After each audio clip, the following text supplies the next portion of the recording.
ठीक है, तो व्यक्तित्व किसको बोलते हैं? अगर पहले जनरल वर्ड में बोलेंगे तो क्या होगा? जो व्यक्ति का व्यवहार होता है, बार बार जो सब्जेक्ट है उसके हिसाब से व्यवहार वर्ड आता है। जो व्यक्ति का व्यवहार होता है उसकी समग्र विशेषता ही व्यक्तित्व है। मतलब जैसे कोई व्यक्ति कैसा व्यवहार करता है, सकारात्मक व्यवहार करता है कि नकारात्मक व्यवहार करता है, उसका जो व्यवहार का समग्र विशेषता को क्या कहा जाता है? व्यक्तित्व कहा जाता है। ये जो डेफिनेशन है ये वुडवर्थ का है। वुडवर्थ ने परिभाषा दिया है, व्यक्तित्व व्यक्ति के व्यवहार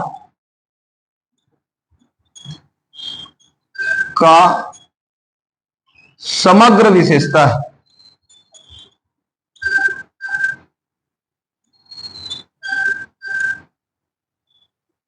ठीक है, व्यक्तित्व क्या है? व्यक्ति के व्यवहार का समग्र विशेषता है। मतलब व्यक्ति का जैसा नेचर होता है वही उसका क्या होता है? व्यक्तित्व होता है। अब एक मनोवैज्ञानिक है जिनका नाम है मन, इन्होंने भी व्यक्तित्व को परिभाषित किया है। ये मन नाम के मनोवैज्ञानिक ने कहा है कि व्यक्ति के व्यवहार का तरीका, व्यक्ति के व्यवहार का तरीका और अभिव्यक्ति, व्यक्ति के व्यवहार का तरीका, अभिव्यक्ति, योग्यता है ना, उसकी जो योग्यता रहेगा कि व्यक्ति का कैसा व्यवहार तरीका कैसा है, व्यक्ति कैसा है, योग्यता कैसा है, इसका विशिष्टतम संगठन है।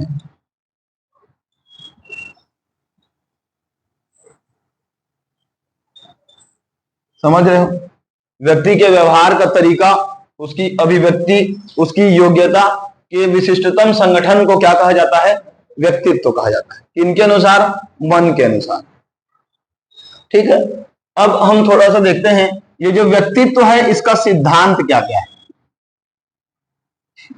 सिद्धांत बहुत सारे हैं, जो इंपॉर्टेंट सिद्धांत है उसको हम देखेंगे। तो व्यक्तित्व के जो सिद्धांत है उसका पहला सिद्धांत कहा जाता है मनोविश्लेषणात्मक। मनोविश्लेषणात्मक सिद्धांत बोलते हैं।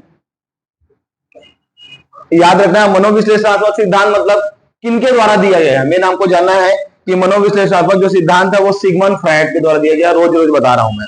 अब इन्होंने क्या कहा है कि जो व्यक्तित्व का सिद्धांत है उसके 3 घटक बताया। ये आता है परीक्षा में। ठीक है, जो 3 घटक बताया है वो क्या है? पहला है इदम, सुने होंगे आप लोग, और दूसरा अहम, और तीसरा पराहम, परमहम ऐसे बोलते हैं। ये 3 जो मनोविश्लेषणात्मक है सिगमंड फ्रायड, इनके अनुसार दिया हुआ व्यक्तित्व का 3 घटक है।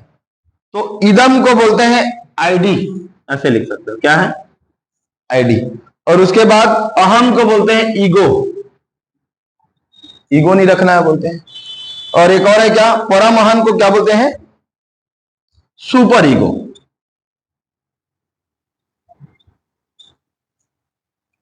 तो ये एक मनोवैज्ञानिक है जिनका नाम है सिगमंड फ्रायड, उनके द्वारा दिया हुआ व्यक्तित्व का 3 घटक है। सिगमंड फ्रायड के द्वारा दिया हुआ व्यक्तित्व का 3 घटक। अब इन्हीं को समझना है कि जो इदम है उसका मतलब क्या होता है, अहम का मतलब क्या होता है, परा अहम का मतलब क्या होता है। इसको ऐसे पूछा भी है सीक्वेंस से कि सिगमंड फ्रायड द्वारा दिया हुआ मनोविश्लेषणात्मक के 3 घटक कौन कौन से, ऐसे सीक्वेंस दिया, इदम अहम परम, ऐसे सीक्वेंस लिख देता है, इदम फिर परम अहम फिर अहम, ऐसे उल्टा ऊपर नीचे कर देता है। आया है ऐसा परीक्षा में। तो इसमें क्या क्या चीज आता है? ये जो है मूल प्रत्यात्मक होता है। क्या होता है? मूल प्रत्यात्मक व्यवहार के अंतर्गत आता है इदम। मतलब खुद का व्यवहार आपका कैसा है, मूल व्यवहार। दूसरा, जो भी सुखवादी सिद्धांत है वो भी इदम में आता है, सुखवादी सिद्धांत। इदम जो है अचेतन मन से संबंधित है। अचेतन मतलब स्थिति, अचेत की अवस्था रहता ना, मतलब मूर्त अवस्था। किसी भी व्यक्ति ऐसा कंडीशन में रहता है, नींद में रहता है, तो अचेतन मन की स्थिति में रहता है, तो अचेतन की स्थिति में रहता है। इदम का मतलब आनंद से चाहता है, इदम मतलब आनंद की इच्छा रखना चाहता है। व्यक्ति क्या चाहता है कि उसे आनंद मिल जाए। ये सारा इदम का डिस्क्रिप्शन है। अहम किसको बोलेंगे? अहम आप लोग जानते हो, थोड़ा सा और देख लीजिए। ये जो इदम है इनकी दो अवस्था होता है, एक को बोलते हैं शारीरिक और एक होता है मानसिक। तो इसमें यह जानना है कि इदम की अवस्था में शारीरिक प्रबल होता है कि मानसिक प्रबल होता है। एक प्रबल होगा, एक दुर्बल होगा। तो जो शारीरिक इच्छा रहता है ना, ये प्रबल रहता है, और जो मानसिक इच्छा रहता है वो कैसा रहता है? दुर्बल रहता है। इस कंडीशन में, इदम की कंडीशन में। दूसरा है क्या? अहम। ये कब रहता है? अहम किशोरावस्था में। मैं सब काम को कर लूंगा, पूरा पढ़ लूंगा अकेले, ठीक है। किसी भी काम को पूरा करने की क्षमता रहता है, बोलते हैं मेरे को किसी की जरूरत नहीं, मैं सब काम खुद ही कर लूंगा। किशोरावस्था में भी रहता है या युवावस्था में रहता है, अहम की भावना रहता है कि मैं सब चीज को कर लूंगा, मेरे को किसी की जरूरत नहीं, ठीक है। ये अचेतन था, ये चेतन मन वाला रहता है। कोई भी व्यक्ति जब बोलता है मैं सब कुछ कर लूंगा, तो चेतन की स्थिति में बोलता है ना, ऐसे थोड़ी नहीं कि बोल देगा क्या नहीं करेगा, ठीक। तो ये चेतन अवस्था रहता है।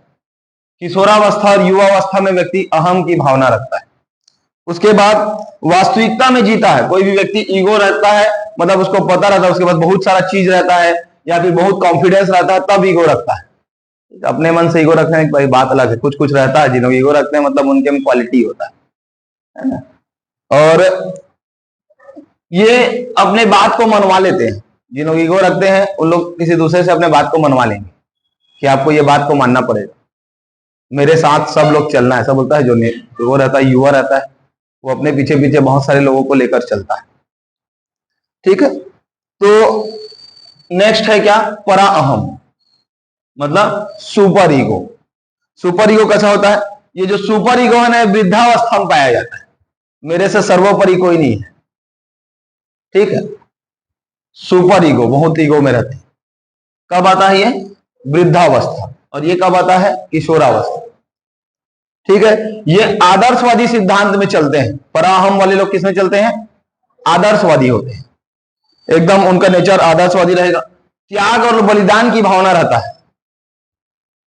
सुपर ईगो मतलब आप उनको लगेगा कि घर परिवार फैमिली सब चीज छोड़ने के लिए तैयार रहते हैं, तो त्याग की भावना रहती है। और बोल सकते हैं इन लोग पराहम में जज की तरह काम करते हैं।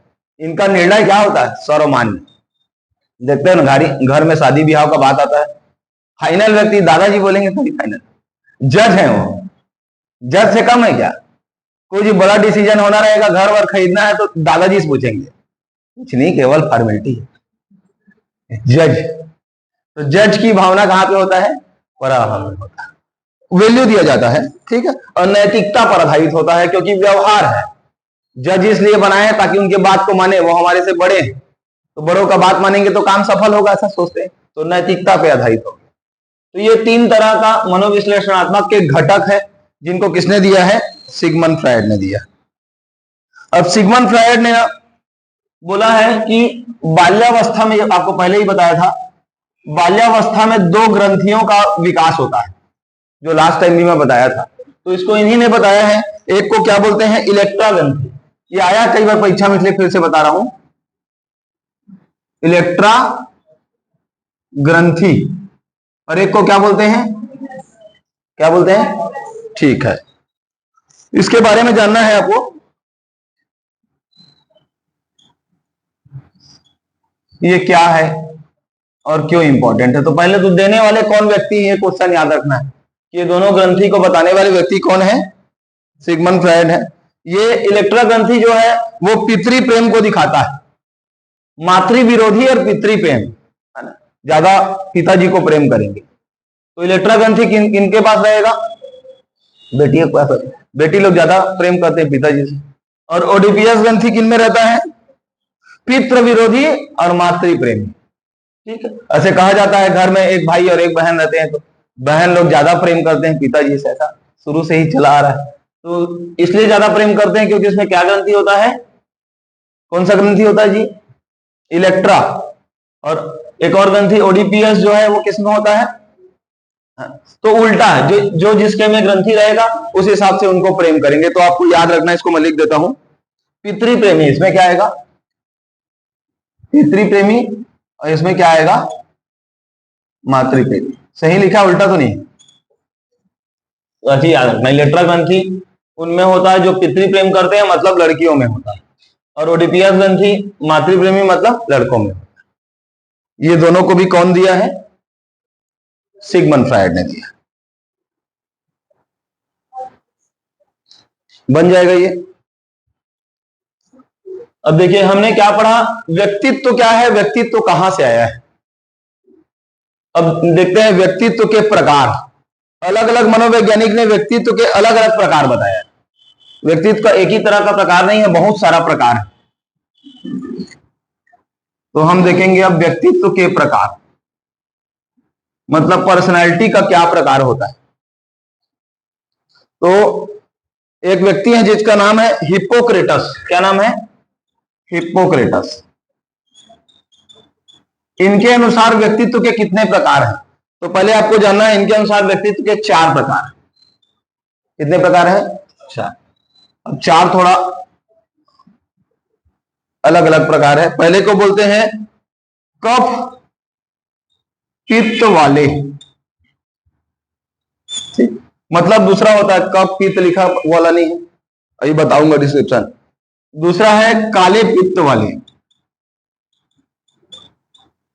ये व्यक्तित्व का प्रकार है, इस व्यक्ति ने बताया है, हिप्पोक्रेटस ने। तीसरा है पीले पित्त वाले,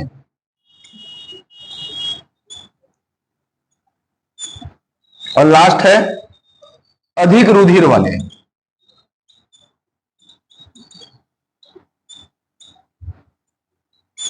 ये 4 तरह का प्रकार व्यक्तित्व का हिप्पोक्रेटस ने बताया है। ज्यादा अपने को अंदर जाने का जरूरत नहीं है, बस ये पूछ सकता है कि हिप्पोक्रेटस के अनुसार व्यक्तित्व के कितने प्रकार है, तो आपको 4 जानना है, और कौन कौन से, तो ये जानना, ठीक है, इतना ही पूछेगा। फिर नेक्स्ट है एक और व्यक्ति है जिसका नाम है स्प्रेंगर। स्प्रेंगर के अनुसार, ये जो स्प्रेंगर साहब है, इन्होंने व्यक्तित्व का प्रकार बताया है 5। कितना बताया है, 5। क्या हुआ, धीरे बढ़ेगा, बढ़ते जाएगा, संख्या बढ़ते जाएगा। इन्होंने पहला प्रकार बताया है, व्यक्तित्व जो है वो सैद्धांतिक होता है। कैसा होता है, सैद्धांतिक होता है, ठीक है। फिर बोला है कि व्यक्ति जो है वो आर्थिक रूप से भी हम उसको डिवाइड कर सकते हैं, ज्यादा पैसा वाला, कम पैसा वाला, व्यक्तित्व का ही प्रकार है। फिर तीसरा होता है धार्मिक, चौथा होता है सामाजिक। ये सब व्यक्तित्व के प्रकार है। और लास्ट है राजनैतिक, बोल सकते हैं राजनैतिक। इसी में कलात्मक, अलग अलग कला वाले। तो सैद्धांतिक में कौन लोग आएंगे, जैसे कोई साहित्यकार है तो सैद्धांतिक व्यक्तित्व का है वो, साहित्यकार बोल सकते हो, लेखक, दार्शनिक, कवि, वो सैद्धांतिक व्यक्तित्व में आएंगे, ठीक है। सैद्धांतिक मतलब समझ गए, जो लेखक वगैरह हैं, दार्शनिक है, कवि है। आर्थिक में कौन आएगा, उद्योगपति, है ना, जो बड़ा बिजनेसमैन होता है, व्यापारी, व्यवसायी, दुकानदार, मतलब आर्थिक मतलब पैसा को इकट्ठा करने वाला व्यक्ति, ठीक है। फिर धार्मिक, धार्मिक तो जानते हो आप लोग, पंडित, साधु, महात्मा, संत, इन लोग किसमें आएंगे, धार्मिक व्यक्तित्व वाले में आएंगे। और सामाजिक वाला कौन होता है, हम लोग हैं, शिक्षक, शिक्षक, समाज सेवी, है ना, इसमें आते हैं। समझ में आया। तो सामाजिक में कौन आएगा, शिक्षक आएगा और समाज सेवी। और राजनीतिक तो जानते हो आप लोग, ठीक, बीजेपी, और जितना भी राष्ट्रीय पार्टी है या फिर नहीं भी है तो उसके जो नेता लोग हैं उसमें लोग राजनीतिक में। कलात्मक है, जिन लोग चित्र बनाते हैं, चित्रकार, मूर्तिकार, उन लोग आएंगे। तो ये आपका स्प्रेंगर के अनुसार व्यक्तित्व के प्रकार, और ये हिप्पोक्रेटस के अनुसार व्यक्ति के प्रकार। अब नेक्स्ट है शरीर के रचना के आधार पर, ये परीक्षा में आया था, शरीर के रचना के आधार पर। बिल्कुल नया टॉपिक है आज का, बाकी टॉपिक से कोई रिलेशन नहीं है, तो यहां से आप समझ सकते हैं। शरीर के रचना के आधार पर जो मनोवैज्ञानिक है उनका नाम है क्रेमशर। क्या नाम है? क्रेमशर के अनुसार ये कहां के थे? तो जर्मनी के थे। इन्होंने व्यक्तित्व का कितना प्रकार बताया? 4 बताया क्रेमशर के अनुसार। ये आया परीक्षा में, गोलकाय, ठीक है। दूसरा सुडोलकाय, आप लोग ऑब्जेक्टिव क्वेश्चन में पढ़े होंगे ऐसा ऑप्शन। लंबकाय, और चौथा है विशालकाय।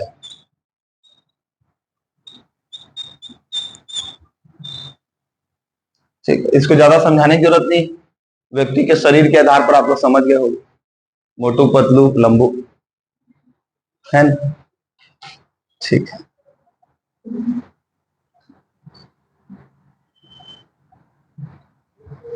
इसी को गोलकाय को कहा जाता है स्थूलकाय, नया नाम क्या है? स्थूलकाय, और साइक्लॉइड कहा जाता है। तो ये अलग अलग नाम है, गोलकाय बोलेगा तो आसान हो गया, लेकिन बोल देगा स्थूलकाय या साइक्लॉइड, इसी का नाम है। बनावट जो गोलकाय या स्थूलकाय वाले जो हैं उनका बनावट कैसा होता है? छोटा कद का होता है, हाइट क्या रहता है? छोटा रहता है, और मोटा शरीर रहता है। ये गोलकाय वाले लोग। सुडोलकाय किसको बोलेंगे?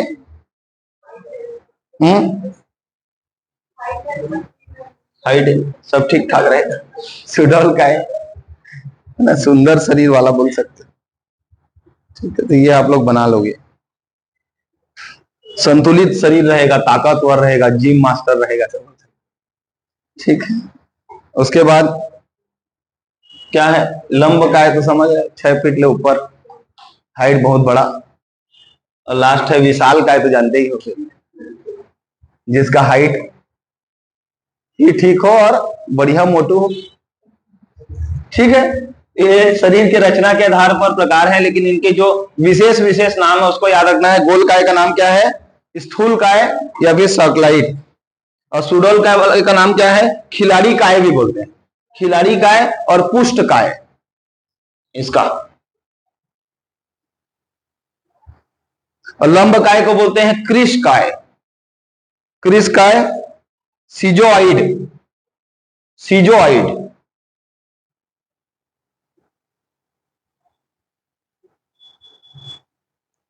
और विशालकाय को बोलते हैं आस्प्लास्टिक, आस्प्लास्टिक। सबका गुण जब मिल जाएगा, गोलकाय, सुडोलकाय, लंबकाय का, तो विशालकाय बन जाएगा, है ना? तो ये हमने क्या पढ़ लिया? व्यक्तित्व के प्रकार।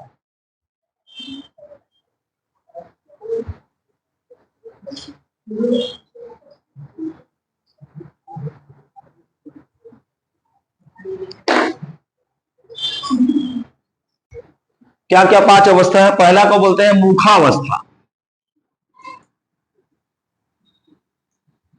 पहला को क्या बोलते हैं? मुखावस्था। दूसरे को बोलते हैं गुदावस्था।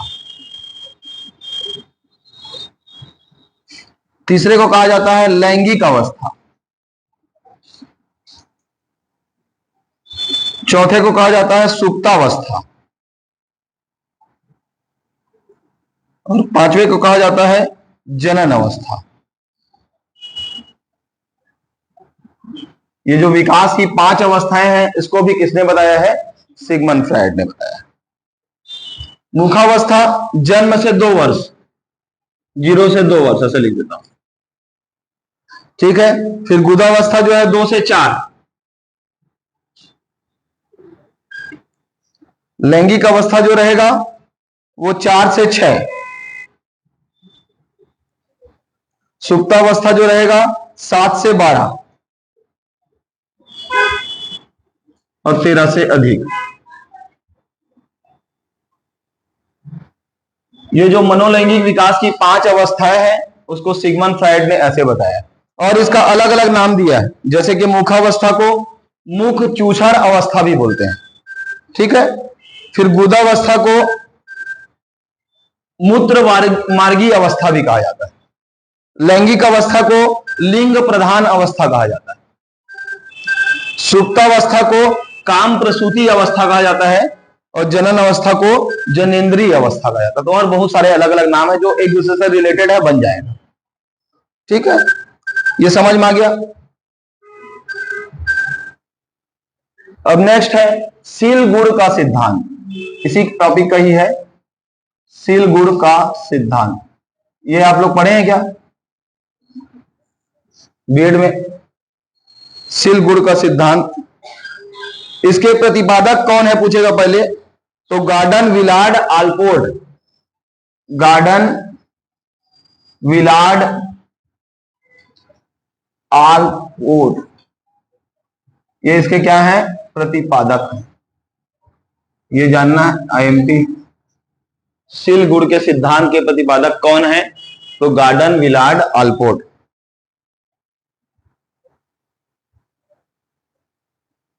इन्होंने बोला कि व्यक्तित्व में 2 प्रकार का सील गुण पाया जाता है। बोला कितने प्रकार का? 2 प्रकार का। एक को बोलते हैं सामान्य सील गुण और दूसरे को बोलते हैं विशिष्ट सील गुण। एक को बोलते हैं सामान्य सील गुण और दूसरे को बोलते हैं विशिष्ट सील गुण। अब देखते हैं ये सामान्य और विशिष्ट क्या क्या है।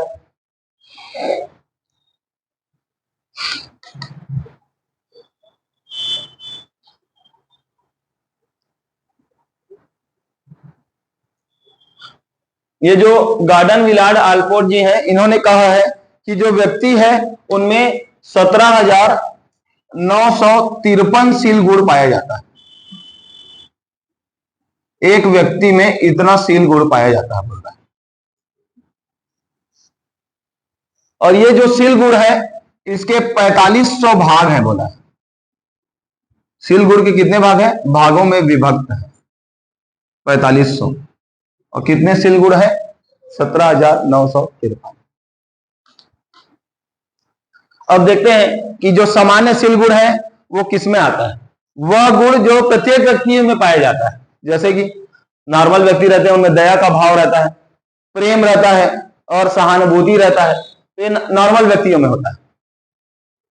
परोपकार की भावना रहता है, सहयोग का भावना रहता है, ये कैसे व्यक्तियों में होता है? सामान्य। और विशिष्ट गुण किसको बोलेंगे? जैसे कि रावण क्या किया? वो कुछ किया, अहंकारी था बहुत, वह उसका क्या था? विशिष्ट गुण था। रावण में अहंकार का भयंकर गुण था। रावण एकदम फेमस है अहंकार के नाम से। उसका गुण क्या हुआ? विशिष्ट हुआ। कर्ण है, कर्ण में किस चीज का गुण था? दान देता था, तो ये विशिष्ट गुण है, दानवीरता का गुण हो, ठीक है। और कोई एग्जांपल, जैसे मदर टेरेसा है, फेमस है वो भी दया के लिए। तो दया के लिए कौन फेमस है? मदर टेरेसा फेमस है। और महावीर स्वामी और महात्मा गांधी, इन लोग किसके लिए फेमस है? अहिंसा के लिए फेमस है। ये सारे इनके विशिष्ट गुण।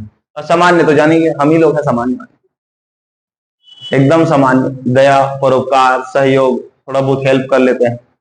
विशिष्ट वाले तो जितने मैं बताया आप लोग को। स्वामी विवेकानंद संप्रेषण का गुण था उनके में। तो ऐसे जो महान महान व्यक्ति होते हैं उनमें क्या गुण होता है? विशिष्ट गुण होता है। क्लियर हो गया? ये जो सील गुण का सिद्धांत है समझ में आ गया होगा आपको। शॉर्ट में है, बहुत काम का है। तो देखिए अभी हमने जो पढ़ा, मैं आपको बताया कि सिगमंड फ्रायड ने मन का 3 प्रकार बताया है। पहले प्रकार को बोलते हैं चेतन, दूसरे को बोलते हैं अचेतन और तीसरे को बोलते हैं अर्धचेतन। चेतन मतलब सारे चीजों को अच्छे से सुनना, समझ में आ जाना, ऊर्जा ज्यादा लगेगा। अचेतन मतलब ऐसी अवस्था जिसको हम सुना सुना जैसा लगता है। अर्धचेतन आधा सुना सुना और बिना कोई काम का ही नहीं। लेकिन अचेतन और कोई काम का नहीं, कुछ भी समझ में नहीं आएगा। अर्धचेतन में थोड़ा बहुत काम आएगा, ठीक है। तो ऐसे मन के 3 प्रकार किसने बताया है? सिगमंड फ्रायड ने बताया। फिर मनोलैंगिक विकास की 5 अवस्था भी किसने बताया है? सिगमंड फ्रायड ने बताया है। उन्होंने 5 अवस्था में मुखावस्था, जिसमें वर्ष बोलेंगे तो 0 से 2 वर्ष, फिर बुधावस्था 2 से 4 वर्ष, लैंगिक अवस्था 4 से 6 वर्ष, सुप्तावस्था 7 से 12 वर्ष और जनन अवस्था 13 से अधिक। उसके बाद इसी व्यक्तित्व का ही तो गुण है शील गुण का सिद्धांत। तो शील गुण का सिद्धांत किसने दिया है? गार्डन विलार्ड आल्पोर्ट ने दिया है। उन्होंने बोला है कि शील गुण 2 प्रकार के होते हैं, एक को कहा जाता है सामान्य शील गुण और दूसरे को कहा जाता है विशिष्ट शील गुण। अब वो बोला है कि व्यक्तियों में 17,953 प्रकार के शील गुण पाए जाते हैं, जिनको 4500 भागों में विभाजित किया गया। जितने भी सामान्य व्यक्ति होते हैं उनमें सामान्य गुण होता है, दया, प्रेम, परोपकार और सहयोग की भावना होता है। और जितने भी विशिष्ट व्यक्ति होते हैं उनमें अहंकार, जैसे मैं बहुत सारे लोगों को एग्जाम्पल बताया, ऐसे विशेष विशेष गुण होते हैं। अहंकार होता है, दया होता है, प्रेम होता है, सहानुभूति होता है, ऐसे विशेष गुण होता है जिसको विशिष्ट शील गुण की श्रेणी में रखा गया। क्लियर है? समझ आ रहा है? इसके बाद एक सिद्धांत है जिसका नाम है प्रतिकारक सिद्धांत। क्या नाम है? प्रतिकारक सिद्धांत।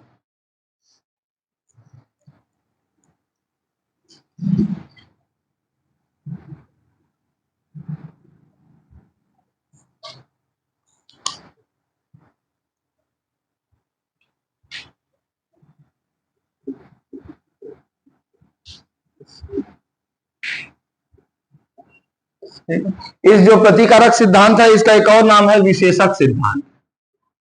कोई जनक बताइए क्या इसका?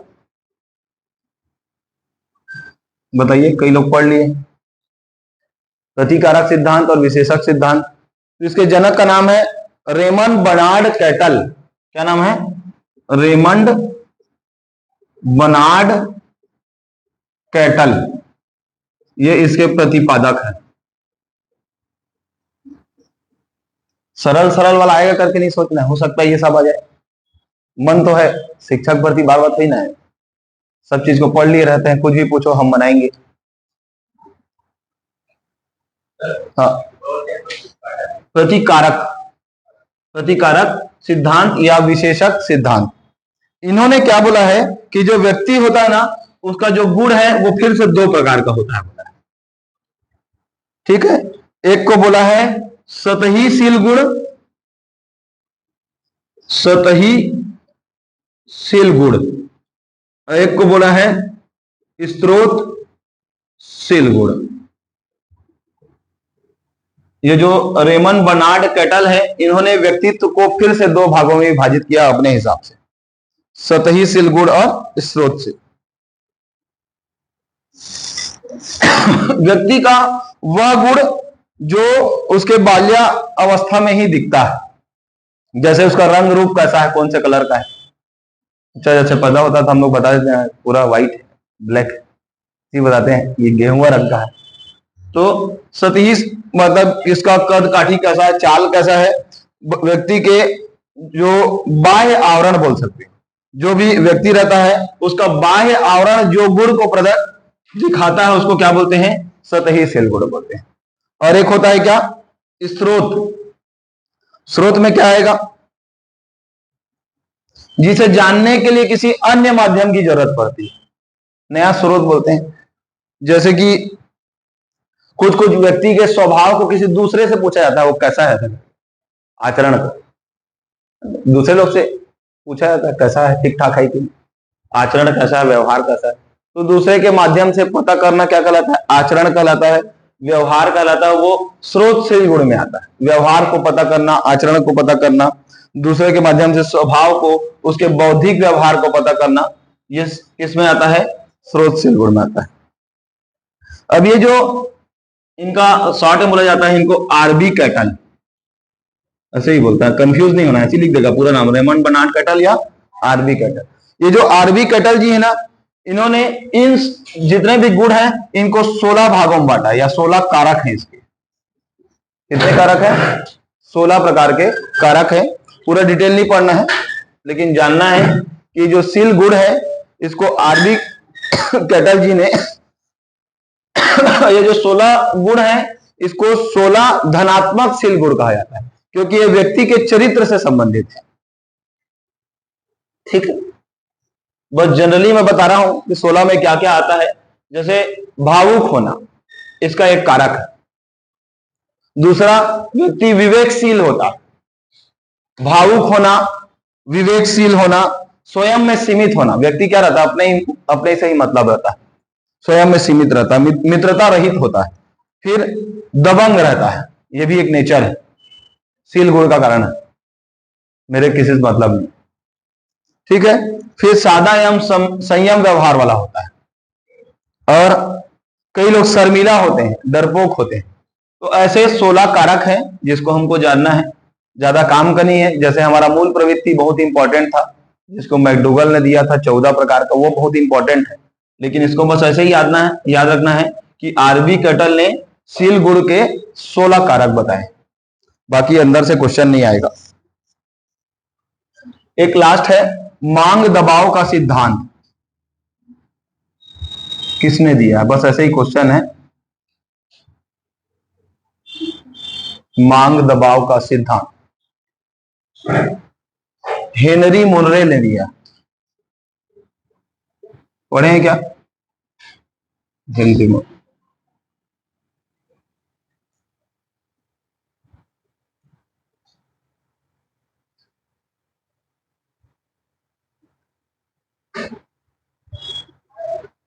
ठीक है, तो व्यक्तित्व का जो मेन चीज है वो लगभग कंप्लीट हो गया है। अब व्यक्तित्व का